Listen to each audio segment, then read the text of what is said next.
దూరదర్శన్ వార్తా ప్రసారానికి స్వాగతం. నేను విఎస్ఆర్ మూర్తి. ప్రేక్షకులకు దీపావళి శుభాకాంక్షలు. బులెటిన్లో ముందుగా హెడ్లైన్స్.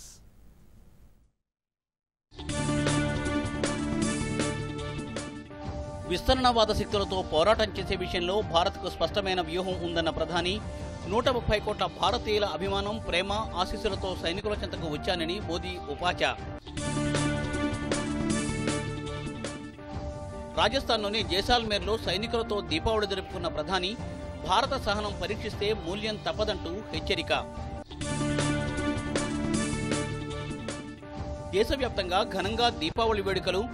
కరోనా నేపథ్యంలో కాలుష్యరహితంగా పండగ జరుపుకుంటున్న ప్రజలు. దీపావళి వేళ రాష్ట్ర ప్రజలు జీహెచ్ఎంసీ పారిశుధ్య కార్మికులకు రాష్ట్ర ప్రభుత్వం కానుక 15,000 రూపాయల లోపు ఆస్తి పన్ను చెల్లింపుదారులకు 50% రాయితీ. హైదరాబాద్ పరిధిలోని పారిశుధ్య కార్మికులకు 3,000 రూపాయల వేతనం పెంపు. దేశవ్యాప్తంగా పెరుగుతున్న కరోనా రోగుల రికవరీ రేటు 4,80,000కు తగ్గిన యాక్టివ్ కేసుల సంఖ్య.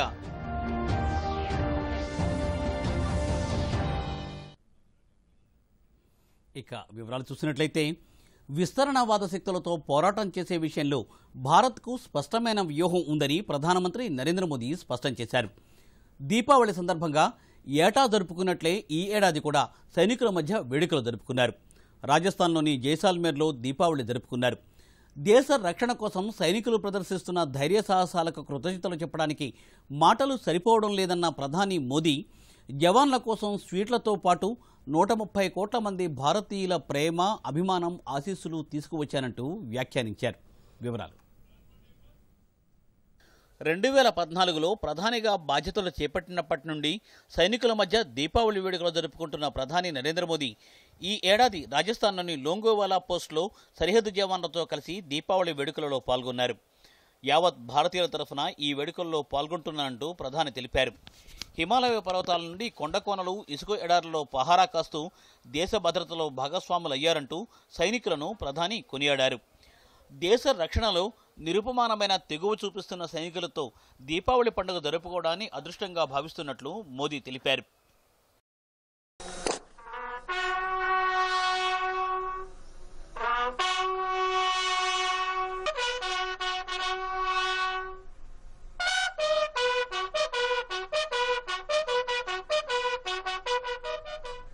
हिमालय की बुलंदियां हो, रेगिस्तान में बालू के ढेर हो, घने जंगल हो या फिर समंदर की गहराई हो, हर चुनौती पर हमेशा आपकी वीरता हर चुनौती पर भारी पड़ी है. దేశ సమగ్రత, ప్రయోజనాల విషయంలో భారత్ ఎప్పుడూ రాజీ పడదని ప్రధాని తేల్చి చెప్పారు. ఇదే సమయంలో సరిహద్దులలో ఆక్రమణలకు పాల్పడుతున్న పొరుగు దేశాలైన పాకిస్తాన్, చైనాకు మోదీ పరోక్షంగా హెచ్చరికలు జారీ చేశారు. భారత సహనం పరీక్షిస్తే దీటైన జవాబు తప్పదంటూ హెచ్చరించారు. ఇతరుల అభిప్రాయాలు, విధానాలను భారత్ గౌరవిస్తుందని, ఇదే సమయంలో తమను పరీక్షించే ప్రయత్నం చేస్తే సరైన జవాబు చెబుతామని ప్రధాని స్పష్టం చేశారు. भारत की रणनीति साफ है, भारत की रणनीति स्पष्ट है. आज का भारत समझने और समझाने की नीति पर विश्वास करता है, समझने की भी और समझाने की भी. लेकिन अगर हमें आजमाने की कोशिश की फिर तो जवाब भी उतना ही प्रचंड मिलेगा. సైనికుల పరాక్రమంపైనే దేశ అభివృద్ధి, పౌరుల రక్షణ ఆధారపడి ఉన్నాయని ప్రధాని ఈ సందర్భంగా పేర్కొన్నారు. దేశ నలుమూలల్లో వెలుగుతున్న దీపపు కాంతులలో సైనికుల పరాక్రమం కనిపిస్తోందని ప్రధాని మోదీ అభివర్ణించారు. साथियों, दीपावली के दिन दरवाजे या गेट के सामने शुभ लाभ या तो रिद्धि सिद्धि ऐसी रंगोली की परंपरा रही है. इसके पीछे सोच यही होती है कि दीपावली पर हमारे यहां समृद्धि आए। अब जिस तरह घरों में दरवाजे होते हैं, वैसे ही तो राष्ट्र की हमारी सीमाएं हमारे राष्ट्र का एक प्रकार से द्वार होता है। तो ऐसे में राष्ट्र की समृद्धि आपसे है, राष्ट्र का शुभ लाभ आपसे है, राष्ट्र की रिद्धि सिद्धि आपसे है और आपके पराक्रम से है। కోవిడ్ వ్యాక్సిన్ కోసం వైద్యులు, దేశ రక్షణ కోసం రక్షణ రంగ నిపుణులు నిరంతరం శ్రమిస్తున్నారని ప్రధాని నరేంద్ర మోదీ ప్రశంసించారు. భారతీయ సైనికుల తెగువ చూస్తే శత్రు దేశాల్లోని సైనికుల గుండెల్లో గుబులు పుడుతోందని ఆయన అన్నారు.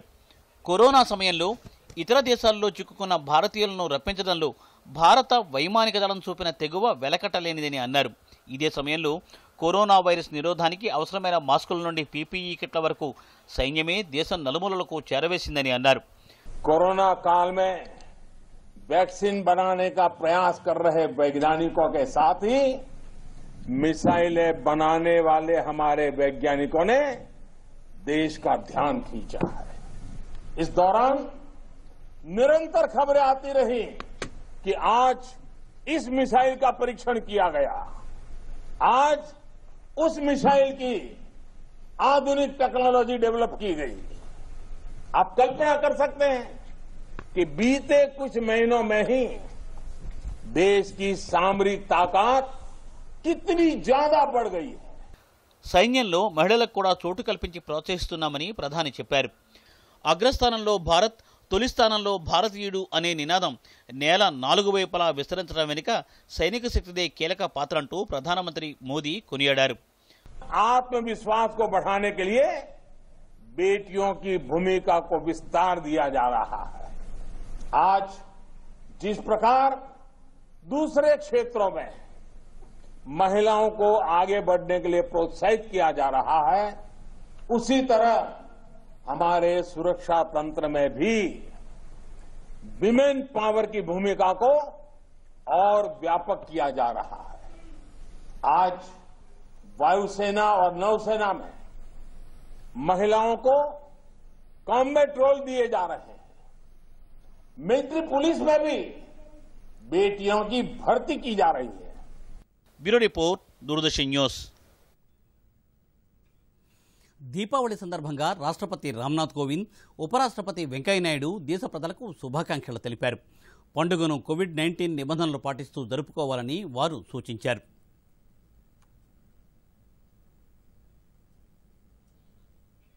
దీపావళి పర్వదినం సందర్భంగా దేశ ప్రజలకు ప్రధాని నరేంద్ర మోదీ దీపావళి శుభాకాంక్షలు తెలిపారు.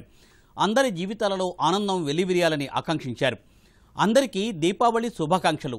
ఈ పండుగ అందరి జీవితాలను మరింత ప్రకాశవంతంగా చేయడాలని, ఆనందం కలిగించాలి, అందరూ సుసంపన్నంగా ఆరోగ్యపరంగా ఉండాలని అన్నారు. రాష్ట్ర ప్రజలకు గవర్నర్ తమిళసై దీపావళి శుభాకాంక్షలు తెలియజేశారు. ప్రధానమంత్రి నరేంద్ర మోదీ కోరిక మేరకు దేశీయ ఉత్పత్తులు కొనుగోలు చేయాలని ఆమె కోరారు. ప్రతి ఒక్కరూ కరోనా జాగ్రత్తలు పాటించాలని గవర్నర్ తమిళసై సూచన చేశారు. రాష్ట్ర ప్రజలకు ముఖ్యమంత్రి కేసీఆర్ దీపావళి శుభాకాంక్షలు తెలియజేశారు. ప్రతి లోగిలి దీపకాంతులతో వెల్లివిరియాలంటూ ముఖ్యమంత్రి ఆకాంక్షించారు.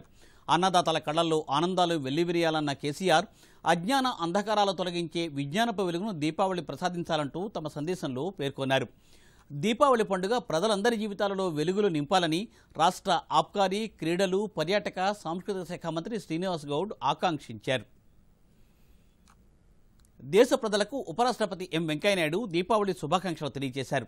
దేశంలో నివసిస్తున్న భారతీయులతో పాటు విదేశాల్లో నివసిస్తున్న భారతీయులందరికీ హృదయపూర్వక శుభాకాంక్షలు తెలిపారు. చెడుపై మంచి సాధించిన విజయానికి దీపావళి ప్రతీక అని ఆయన అన్నారు. శ్రీరాముని జీవిత ఆదర్శాలు, ఆయన అనుసరించిన నైతిక విలువలపై నమ్మకాన్ని దీపావళి తెలియజేస్తుందని ఆయన అన్నారు. దీపావళి ప్రతి ఒక్కరి జీవితాల్లోని చీకట్లు తొలగించి వెలుగులు ప్రసాదించాలని కోరుకుంటున్నట్లు తెలియజేశారు. దీపావళి సందర్భంగా హైదరాబాద్లోని తన కుమారుడి నివాసంలో కుటుంబ సభ్యులతో కలిసి మహాలక్ష్మి పూజ చేశారు.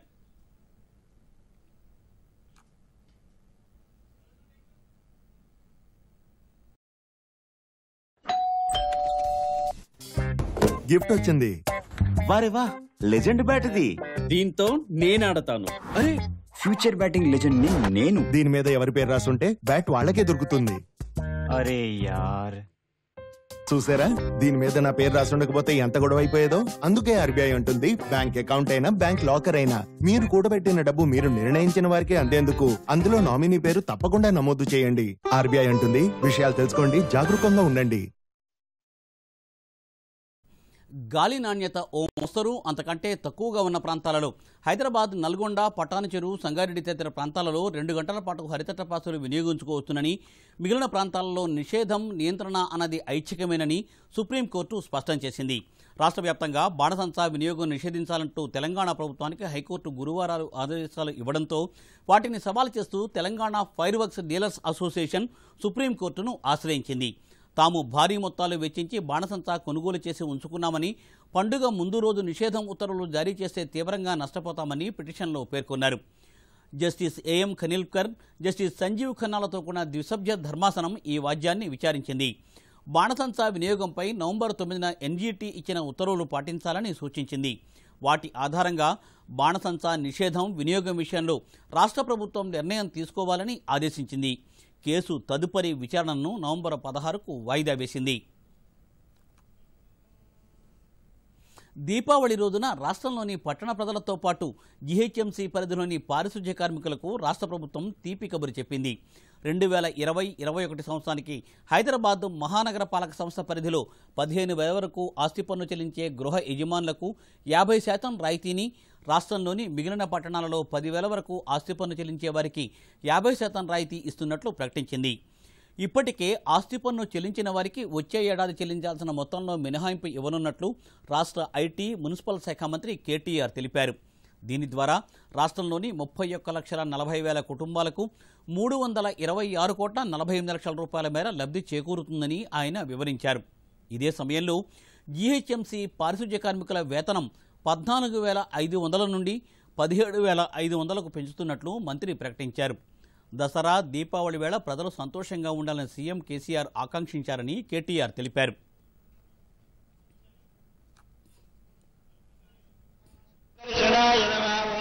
ఎవరైతే ఆస్తి పన్ను కట్టిన ఇంటి యజమానులు, ఓన్లీ డొమెస్టిక్ ఉన్నారో వారికి 50% రాయితీనిస్తూ, అదే రకంగా ఇతర పట్టణాల్లో రాష్ట్ర వ్యాప్తంగా ఇంకా 140 పట్టణాలున్నాయి జీహెచ్ఎంసీ కాకుండా, అక్కడ కూడా 10,000 రూపాయల వరకు రిలీఫ్ ఇస్తూ 50% రిలీఫ్ ఇస్తూ నిర్ణయం తీసుకున్నాం. దీనివల్ల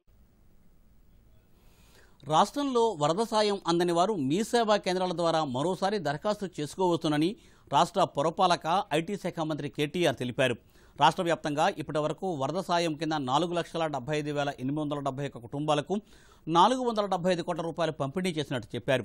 మీ సేవలో పేరు, ఆధార్, ఇంటి నెంబర్ వివరాలతో దరఖాస్తు చేసుకుంటే అధికారులు క్షేత్రస్థాయిలో పరిశీలించి సాయం అందిస్తారని వివరించారు. బ్యాంకు ఖాతా వివరాలు అందిస్తే నేరుగా సాయం జమ చేస్తామని చెప్పారు. అవసరమైతే మరో 100 కోట్ల రూపాయల సాయం అందించేందుకు ప్రభుత్వం సిద్ధంగా ఉందని ఆయన చెప్పారు.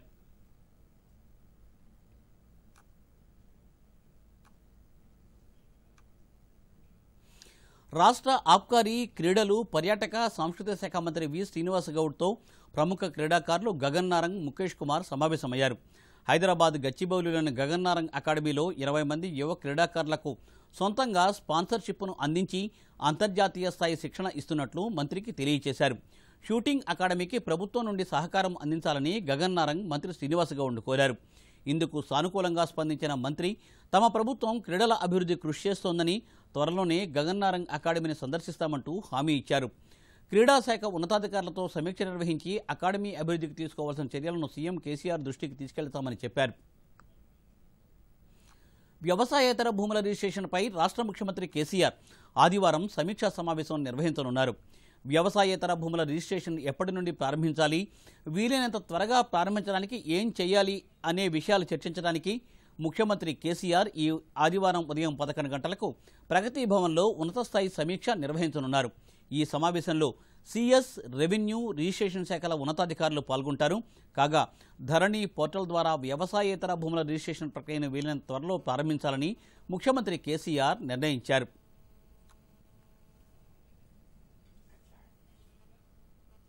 ఇక వార్తలు ముగించే ముందు ముఖ్యాంశాలు మరొకసారి. సోషల్ మీడియాలో కూడా చూడవచ్చు. యూట్యూబ్ అయితే డిడి న్యూస్ తెలంగాణ, ట్విట్టర్ వేదిక అయితే DD news Telangana @DD Yadagiri news, మరి ఫేస్బుక్లో అయితే డిడి న్యూస్ తెలంగాణలో చూసి లైక్ చేయండి, షేర్ చేయండి. విస్తరణవాద శక్తులతో పోరాటం చేసే విషయంలో భారత్కు స్పష్టమైన వ్యూహం ఉందన్న ప్రధాని, 130 కోట్ల భారతీయుల అభిమానం, ప్రేమ, ఆశీస్సులతో సైనికుల చెంతకు వచ్చానని మోదీ ఉపాచ. రాజస్థాన్లోని జైసాల్మేర్లో సైనికులతో దీపావళి జరుపుకున్న ప్రధాని, భారత సహనం పరీక్షిస్తే మూల్యం తప్పదంటూ హెచ్చరిక. దేశవ్యాప్తంగా ఘనంగా దీపావళి వేడుకలు, కరోనా నేపథ్యంలో కాలుష్యరహితంగా పండగ జరుపుకుంటున్న ప్రజలు. దీపావళి వేళ రాష్ట్ర ప్రజలు జీహెచ్ఎంసీ పారిశుధ్య కార్మికులకు రాష్ట్ర ప్రభుత్వం కానుక, 15,000 రూపాయల లోపు ఆస్తి పన్ను చెల్లింపుదారులకు 50% రాయితీ, హైదరాబాద్ పరిధిలోని పారిశుధ్య కార్మికులకు 3,000 రూపాయల వేతనం పెంపు. దేశవ్యాప్తంగా పెరుగుతున్న కరోనా రోగుల రికవరీ రేటు 4,80,000కు తగ్గిన యాక్టివ్ కేసుల సంఖ్య.